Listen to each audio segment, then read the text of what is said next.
He is Nick Wright, our good buddy from First Things First on Fox Sports, co-host of that show on Fox Sports 1. He's got his top 50 players of the last 50 years. And I mentioned, as a tease telling you that Nick was going to join us, that Michael Jordan is third on the list. So 1 and 2 have yet to be revealed, but it's either LeBron Kareem or Kareem LeBron. So explain your rationale here, Nick, with your top 50 players. Okay, listen. I don't want to do a LeBron Jordan thing because we've done that before. You know, it's been a topic on the TV show a couple times. I more want to talk about Kareem and the idea that Kareem deserves to be in this conversation. If we were to say, okay, take the guys who are candidates for the greatest of all time in any sport. And it's like, hey, one guy has as many nobody has more championships than him of the GOAT candidates. He has scored the most points or goals or runs, whatever the sport is, of all the candidates, in fact, of everyone in history, and has the most league MVPs of everyone in history. It would not be controversial to say he should be in the discussion. So if it's a 3-person discussion, someone who might be the greatest ever is going to be in third place. That is just the definition of it. And so people got mad that I put Jordan there. Jordan's pinnacle, his peak, one could argue, was higher than anybody else's. However, the second place on that list might be Shaquille O'Neal. So why is Shaquille O'Neal not in the top 5, top 6, top 7? He didn't do it long enough. Kareem has more seasons where he was a top 5 MVP vote getter than Michael Jordan has seasons. He has 15 times the guy was top 5 MVP. Kareem, so everyone says, oh, Nick, you take shots at Jordan. Don't you know when Jordan was 38 years old, comes back to the league and averages 22 a game for the Wizards. Kareem at 38 years old won MVP of the NBA Finals. Jordan at 40 years old averaged 20 points per game. Kareem at 40 years old averaged 22 points per game in the NBA Finals. And so I just think his overall NBA life, and I'm not even including, if we want to go pre-NBA, Michael Jordan was a very good college player, good enough that, people said, I'd rather have Sam Bowie. Kareem Abdul-Jabbar went 88-2. And in high school, Kareem Abdul-Jabbar went 79-2. And I'm told Michael Jordan got cut from his team. Now, I'm sure it was a very good team he got cut from, but Kareem wasn't getting cut. I just think Kareem has the better basketball life than Michael Jordan. If you're starting your team, your NBA team. Yeah. And you can have the first pick. You can have Kareem. You can have Mike, LeBron. Yeah. Is it for 1 year or do I get them? Their career. I get their rookie season, their career. Jordan's clearly third. Okay. Clearly third. You would go if you get a guy for his whole career and you don't know who the coach is going to be, you don't know who his teammates are going to be, you know that LeBron, no matter coach independent, can get a team to the NBA Finals. You know that. So, and LeBron can work with anyone. So I'd go LeBron 1, Kareem 2, Jordan 3. Now, if you're saying I'm starting a team, but the league only lasts 1 season, and I get a guy at his pinnacle, I think Shaq might be 1. Oh. Jordan might be 2. Okay. Like if you're, as far as one guy at his absolute apex, I think Shaq maybe had the highest, but he just didn't stay there long. Also, when you factor in that the general public didn't see the Milwaukee years with Kareem, and he was, then he missed out on the TV era, and then we got to the TV era, and then it became more about Magic than it did Kareem. So I think people missed. There are a few players you have on the list that people missed because they weren't in the TV era. Dr. J, Rick Barry. Yeah, there's a few players that missed out on that, and that might factor in because we saw everything with Jordan. And I'll tell you where I think Kareem is a victim of his own longevity. He was in the TV era when he was a different player. And I think some people are like, goggles, slow sky hook, Magic's team, as opposed to this.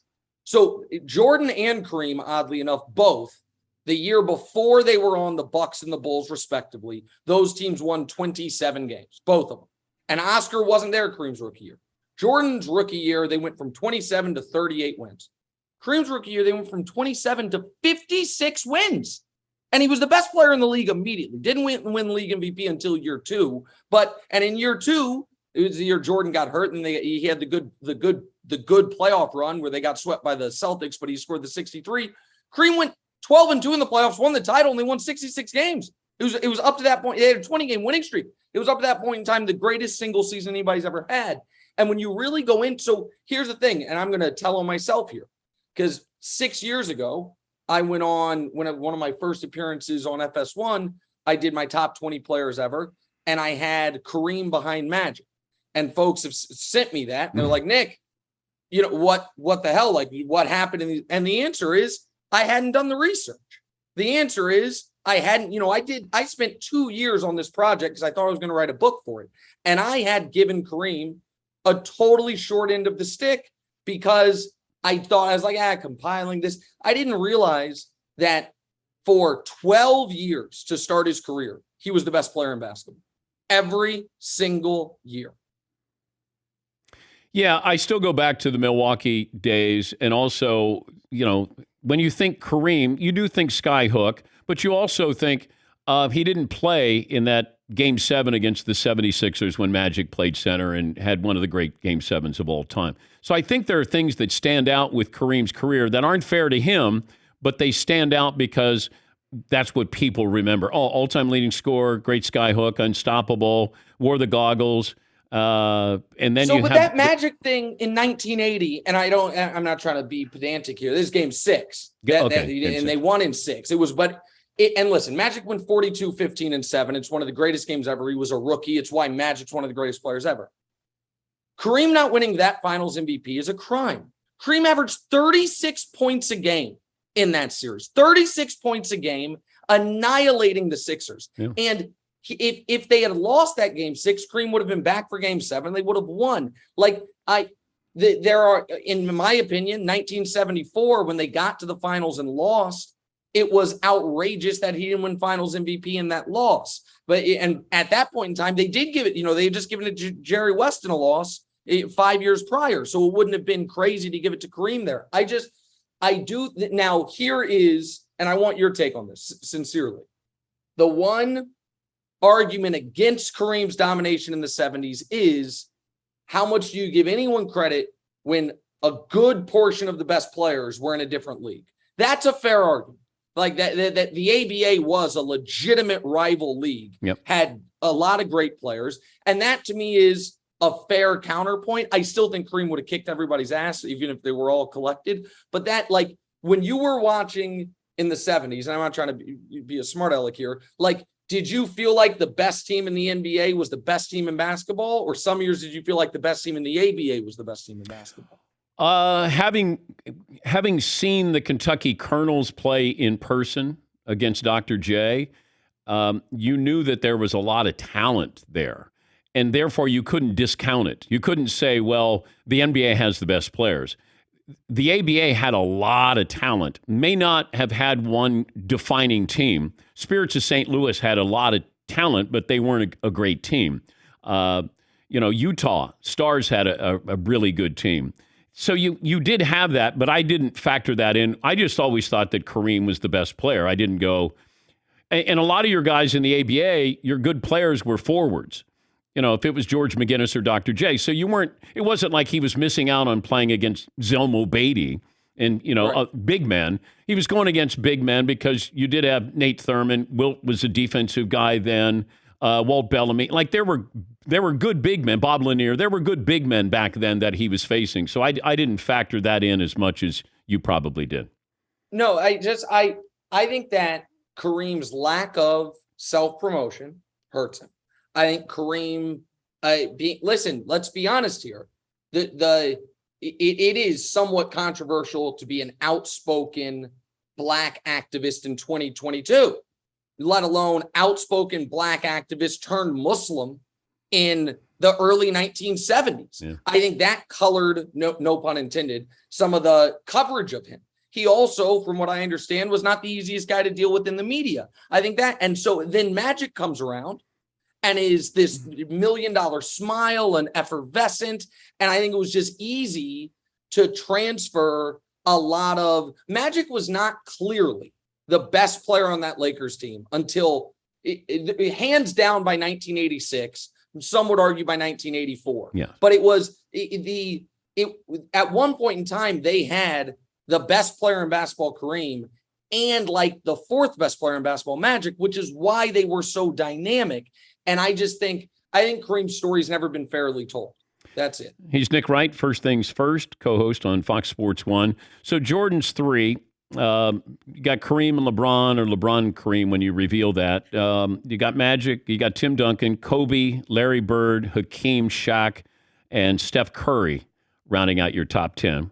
I know you love Dr. J. He's 11. Moses Malone, KD, Greek Freak, Isaiah Thomas, Dirk Nowitzki, Karl Malone, Charles Barkley, and then Dwayne Wade.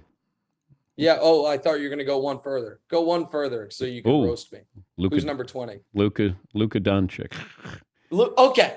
Can I explain it? Can you list his accomplishments? Yeah. Second leading all-time scorer in the NBA playoffs, points per game. One of only 2 guys, along with Michael Jordan, to average more than 30 points per game in his NBA playoff career. 3 first-team How many All-NBAs, games has he played? How many games? Oh, well, I don't have that off the top of my head, Dan. But I do know that the series he has played where he's averaged 32, 9, and 8 in his playoff career, 2 of those series were against Kawhi Leonard and Paul George, and the two best wing defenders in basketball, I'm told. The next series he played in was against the 3-time Defensive Player of the Year, Rudy Gobert. The next series he played in was against the 64-win Phoenix Suns. And the next series he played in was against the Golden State Warriors, who I'm told have the greatest defender ever, Draymond Green. If you don't believe me, ask him. So he's done all that. He has 3-time first-team All-NBA. For the record, Steph Curry only has 4. He didn't blush at Steph Curry. Now, Steph Curry also has 4 rings. I understand that. However, there is precedent, Daniel. I've never called you Daniel. That's Reggie Miller's bit. And Reggie Miller, by the way, didn't make the list. Don't tell him. If it was 75 people, maybe. However, listen, Reggie's the greatest 18-3-3 guy in league history. You have a problem that he's given too much credit for what he did against the Knicks. Right. Yeah. Listen, the guy hit a 3-pointer with a sprained ankle against the Bulls, and he absolutely annihilated Spike Lee in those commercials. Oh my God, the '90s basketball, it was so great. So okay, but on the Luka thing, in the '90s, when the original NBA 50-person list came out, who was the controversial inclusion after 4 years? Shaquille O'Neal. And you know why they put him on there? Because they were like, this list is going to look dumb in 5 years' time if he's not on there. So I had to put Luka on there. Now, they didn't rank theirs 1 through 50. I had to rank mine. I'm like, well, wait, is this going to be 50 years from now that we're looking back on this? Is that what you're saying, that this is once every 50 years that you're doing this?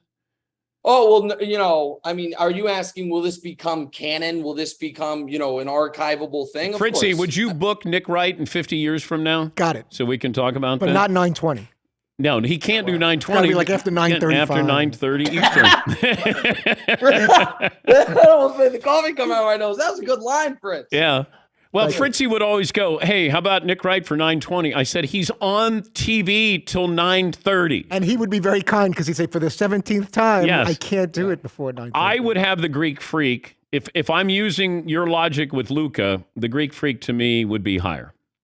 So when it's all said and done, he'll have a greater career than Hakeem Olajuwon, who's one of my favorite people ever. He'll have a better career than Larry Bird. He'll have a better career. I don't think Tim Duncan. So I do. You think he'll be better than Tim? Well, I think he would be a better player. I don't know if he'd be more decorated. I think Giannis is.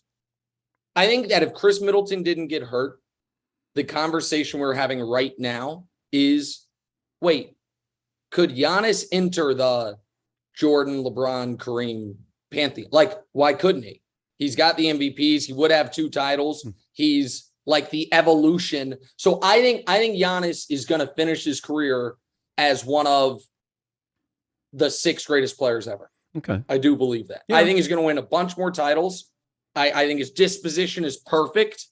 I think, like LeBron in his prime, he seems uninjurable. I watched his knee go sideways. He missed a week. I thought he tore every ligament. He missed 1 week and then averaged 35 a game in the finals. He's brilliant on the defensive end. So I think Giannis, and I think Yeah, I mean, I think Luka will probably stay at 20. I don't think he's going to go that much higher.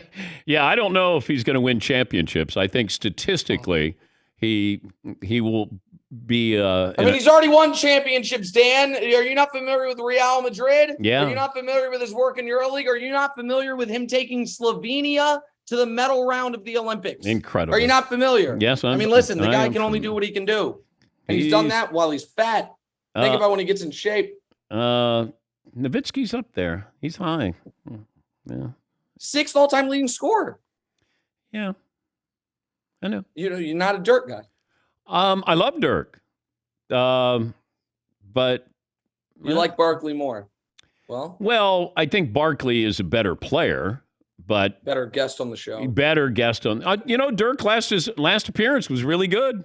He talked about his rookie year when they made fun of him and called him a lot of names. And who else called? Wasn't there a story with Dirk when he joined us that had come out? Somebody had said something about him. Do you remember that? I remember there was another hook to have him on. But I love Dirk. That's when you think of great. Where do you come down on? And I don't know if we're out of time. So we're out of time, but just tell me quickly. Where do you come down on Barkley versus Malone? Carl, not Moses, obviously. I got to give Carl credit for what he did, how he did it, for the length of time that he did it. Charles in Philadelphia and then wanting out of Philadelphia, got to Phoenix. They should have won a title against Jordan. There's part of me that looks at Charles the way I do Shaq, that he could have been even, so much greater. Even though it's not fair to say that about Charles at 6'4" or 6'5" power forward, but I do look at him with that talent, and I think he could have been so much better. And I look at Shaq the same way. Shaq could have been the greatest player ever. Yes, he could have been. Yes, he could have been the greatest player ever. And it's a testament to him that he didn't get everything out of it, and he's still this great. On the other hand, your buddy Reggie Miller got the most out of his very limited athletic ability. The most. I watched all of these guys. Tiny Archibald. Who else? What do you think of my Moncrief inclusion? That was controversial. Well, I'm sure Jerry West would like it. Yeah, that's true. Yeah. Oh gosh. Can I say one more thing before I go? All right. Listen, I'm all for new media. I'm not a gatekeeper. All media is welcome. Yeah. But somebody needs to tell new media that what is the oldest form of media?